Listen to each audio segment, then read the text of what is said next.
Մարտի 1-ի ոճրագործության բացահայտումը Կոնգրես ՀԺԳ դաշինքի համար արդեն պատվի եւ արժանապատվության հարց է։ Մինչ օրս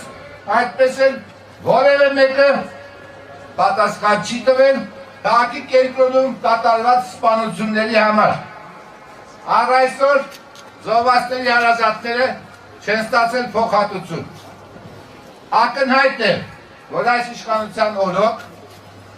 Մարտի 1-ի գործը չի բացահայտվելու։ Հայ ազգային կոնգրեսի փոխնախագահի խոսքով ազատության հրապարակ են եկել ոչ միայն հարգելու Մարտի 1-ի զոհերի հիշատակը, այլև ներկա եւ ապագա իշխանություններին ասելու, որ այլևս թույլ չեն տալու ձեռք բարձրացնել հայ ժողովրդի վրա։ Մարտի 1-ին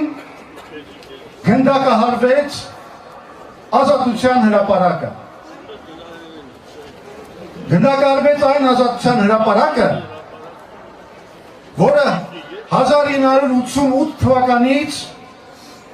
արտահայտում է Հայաստանի ժողովրդի կամքը։ Ազատության հրապարակում է զոհերից Գորգ Լոյանի հայրը, որը դեռ հույսը չի կորցրել, որ Մարտի 1-ը բացահայտվելու է։ Որ լինի իշխանափոխություն շատ շուտով, կրկնում եմ, կբացահայտվի ամեն ինչ, մեղավորներ կպատժվեն։ Հայաստանի 3 դատական ատյաններում մենք անցել ենք, մեր գործերը մարդու իրավունքների եվրոպական դատարանում է։ Ազատության հրապարակից մեկնարկած երթն ընթացքում ավելի բազմամարդ է դառնում։ Միասնիկյան արձանի մոտ ծաղիկներ են խոնարհվում, մոմեր վառվում։ Երթն ուղեկցող ոստիկանները եւս ծաղիկներ են խոնարհում Մարտի 1-ի զոհերի հիշատակին։